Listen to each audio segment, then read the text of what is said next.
Now, I spoke about these issues and much more with Peter Dutton a short time ago in Sydney. In our interview, he hit out at the hostile and aggressive journalists covering the election campaign. He accused them of being biased activists and not journalists. He also said the national polls, which favour Albanese, were being used as a tool of campaigning by Labor and by the media. And he did say, in his words, there's a big disparity between the national polls and his internal Liberal Party research they're tracking in key seats. And he says the millions of undecided voters will determine the outcome of this election. Well, here's our interview from a little earlier. Peter Dutton, thank you so much for your time. Pleasure, Sharri. Thank you. The demonisation campaign against you from Labor has been intense, from Mediscare, the cost of nuclear, even claiming that you're going to have over $1 trillion in debt, which their own forecasts show. Do you think in future campaigns there should be some sort of election integrity commissioner? Well, Sharri, what it says to me is that if the government was so proud and so pleased of their last 3 years, if people were better off and this government had delivered for them, they'd be talking about that plan, but of course they're not. And that's why they're throwing mud, it's why they're running the scare campaigns. Completely baseless, but people will look at it and superficially accept some of the claims being made. I just think we need to push back on it. We need to talk about our positive plan, but there's such a dishonesty, and I've frankly never seen a Prime Minister capable, as Anthony Albanese is, of staring down the camera and just lying repeatedly without blinking. And I think Australians, though, sense that, and I do think there is a turning of the mood, and I've sensed that over the last few days as well as we've moved around the country. What about some sort of monitor, though, integrity commissioner, or even a truth in advertising for future campaigns? Because some have argued that the scare campaigns against you are even more egregious than they were against Scott Morrison. You know, the number they've done on you. I think, look, there can be a time for that debate. I think that the focus now is on how do we win this election and how can we save our country from 3 more years of absolutely terrible government? How can we stop Labor Greens government introducing the tax on unrealised capital gains? I don't think people have heard the message yet that if you've got shares or if you've got a house and you have an increase in the value of those shares of that house, they're going to tax you before you actually sell it. So you're going to be paying the tax before you actually realise the gain. When people realise that the Prime Minister promised before the last election that he wouldn't change tax arrangements in relation to superannuation, but now will, and how would you believe him in relation to the commitments on negative gearing or taxes around the family home? It's just, I think there is a real sharpening of the focus over the next couple of days, and if people look at what is on offer, they know that they can't afford 3 more years of Anthony Albanese, and they know that we've got a positive plan to provide assistance now and to clean up Labor's economic mess.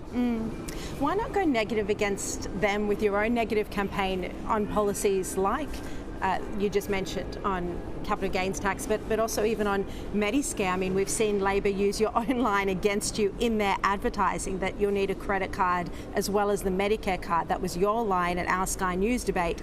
Labor's now running ads on that, saying that you'll need your credit card under Peter Dutton. Well, again, I just hope people can see through the dishonesty of it, and for us, we don't need to resort to the lies and the trickery and the deceptiveness that the Prime Minister's running this campaign in. So we'll call out the lies and we'll highlight the Labor's agenda in relation to tax. But I think this election is about how do we manage the economy, who is best able to manage the economy, who is best able to keep us safe. And as Australians focus on that, I believe very strongly they'll decide that that's the coalition. You've also faced a very hostile media. It's extraordinary to watch the daily press conferences. Albanese is often given what we all call Dorothy Dixes, whereas you face hostile interrogations from the press pack. You've described The Guardian and the ABC as the hate media. Do you think that sort of media and others like them actually hate mainstream Australian values? I just think they're so biased, and many of them just activists, not journalists, that their position becomes counterproductive, and they're playing to a particular audience, to a Green voter. And frankly, as the Prime Minister's demonstrated, his whole government has been about how do we please the inner city Green voter in Sydney and Melbourne. That's why he's taken such a soft stance in relation to anti-Semitism.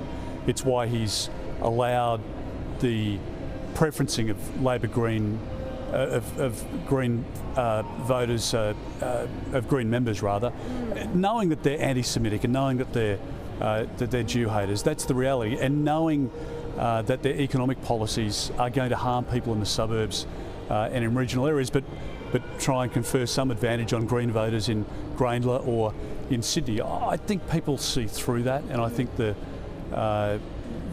left-wing media, frankly, by polling day, I think will be counterproductive in what they're doing. I mean, on the cost of living issue, at the debate last night, that was overwhelmingly given to Albanese. Do you really think those voters were undecided? It didn't seem like it. Well, I was a little emotional because there was one journalist out of the Sydney Morning Herald that gave it to me that said I won the election, and it's about the nicest thing they've said about me. You mean? Won the debate. Won the election. Certainly not the election, but that was unusual. That was the kindest thing they've said about me during this campaign. So, look, I felt good about the election. I think, about the debate. I felt good about our policy that we're putting forward. And, yeah, look, I think there's a long way to go in this campaign. On national security, I mean, you said a moment ago that this is about Australians feeling safe. We saw the revelations today that Russia did put in a formal request to Indonesia back in February, and the Albanese government knew about this, yet publicly the Prime Minister has described this as a fabrication, as Russian propaganda. Other Labor ministers have even said that if you believe it, it's like believing in the Loch Ness Monster. Well, is this a Prime Minister who doesn't think the Australian public deserve to know about our national security risks? I think what it demonstrates is that this Prime Minister is prepared to lie about anything, and those around him, Murray Watt and Katie Gallagher and others, are prepared to go along with this cover-up. There's been a boat arrival on the evidence that we've seen. They don't comment on it, they don't provide any information in relation to it. Australians deserve to know this detail before they vote.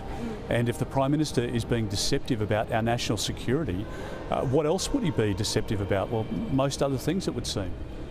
And again, on China last night, he couldn't even say that China was Australia's top national security threat. That's just an obvious fact. Do you think he's trying to appease China here?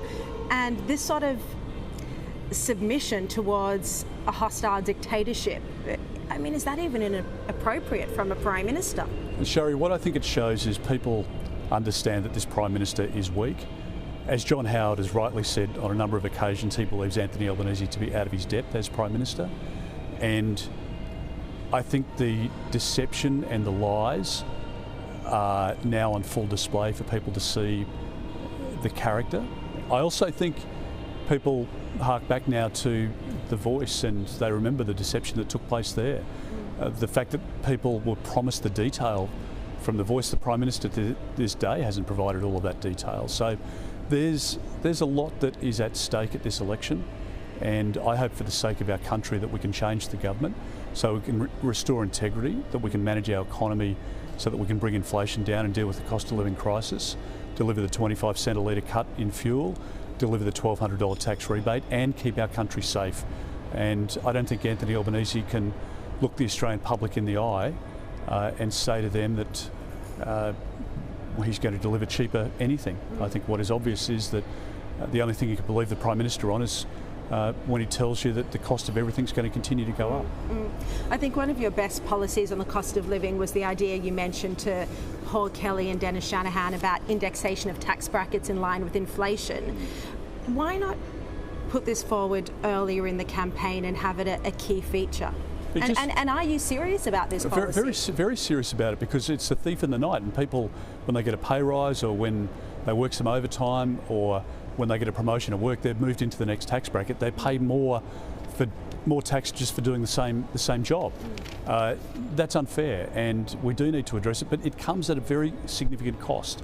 And when John Howard and others were introducing tax reform, they identified the savings alongside that expenditure. They never promised to reform the tax system from opposition. They did it when they were in government. So you're worried about budget repair here? Well, I'm making sure that we do it in a responsible way. And I'm making sure, as we've said, that we can clean up Labor's mess, that we can get the budget back to balance and then into surplus. And along that journey, we can introduce support for income tax relief. Don't forget that when the Prime Minister talks about stage 3 of tax cuts, it was a coalition government that legislated and implemented stages 1 and 2 and legislated stage 3 and had the ability to work out how we were going to pay for it. The Prime Minister's claimed all of that as his own, but that was a Liberal government, a coalition government that introduced that tax reform, that tax relief for Australians. Do you think, I mean, you've indicated that there is a disconnect between the national polls and what you're seeing in the internal key seat tracking. Is this still the case 4 days out from election day? And also, do you think the narrative from the national polls are being used as a tool of campaigning by Labor and the media? Well, I've got no doubt about the second point. In relation to the first point, yes, there's still a big disparity between what we're seeing in the track polling in marginal seats, where we've got hard-working local members, where there's a lot of anger against the government, particularly in outer metro and regional areas. And I don't think that's being picked up in the national polls. And for many of the media companies, it's very expensive to do that seat-by-seat polling analysis. The political parties obviously are doing it, and it paints a much more positive picture for us than what the published polling does. But there's a long way to go. Many millions of people who are still undecided and will make their decision over the course of the next few days. Yeah. Do you think this could be a repeat of 2019?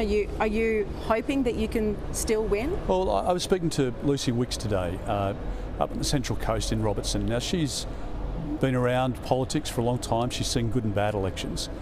It's her assessment, as it is frankly of a number of other marginal seat members for whom I have a great deal of respect, and they've been in different campaigns, who say that the sentiment on pre-polling is much more positive than it was at the last election.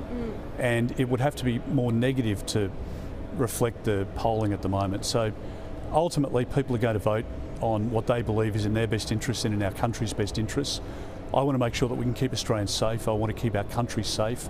I want to reduce crime in local communities. I want to make sure that we can restore the dream of home ownership, provide immediate relief to taxpayers who are really doing it tough at the moment, and also sort out the energy wreck that Chris Bowen and Anthony Albanese have created. That is just destroying the economy as we speak, and I don't want the changes around the abolition of negative gearing and the tax on unrealised capital gains that Albanese's proposing in this election. Just finally, 4 days to go until polling day. Many of your supporters are worried you can't win. I'm part of the Jewish community. Many in the Jewish community tell me that they can't take another 3 years under Penny Wong, Tony Burke and Anthony Albanese. They even talk about moving overseas because it is so deeply personal and they think it is a national security threat for their children at Jewish schools. What's your message to those voters and others who are worried that you're not going to get there on Saturday? I'd say to those Australians, please keep the faith and please continue to spread the word. And I'd say to other Australians who are undecided going into the next few days and right up until 6 p.m. on Saturday night, listen to the experience of the Jewish community. Listen to how they were treated by this Prime Minister. Listen to how they were sacrificed in the pursuit of political advantage from Green-inclined Labor voters. The Jewish community was treated absolutely appallingly, like nothing I've ever seen in my life, and certainly not in my time in politics. They were treated with disdain and the abomination that was the anti-Semitism wrecking ball through our national security and social settings in this country has been one of the worst examples of government that I've ever seen. And the Prime Minister should be held to account for that. And if you know somebody from the Jewish community, or you are in disbelief, as we have been, at the treatment of people in the Jewish community, this is not the time to reward Anthony Albanese for it. This is the time to hold him to account for the way in which he treated Australians of Jewish heritage with complete and utter disdain. And at this election, he should pay a price for that. Really appreciate your time. Thank you very much. Thank you, Sharri, very much. Thank you. So that's Peter Dutton, and he still believes he is in the game and that this is a competitive election. We'll see in a few more days. And don't forget, you can watch and must watch Peter Dutton right here on Sky News in a no-holds-barred Ask Me Anything with Paul Murray tomorrow night, right after the show at 9 o'clock.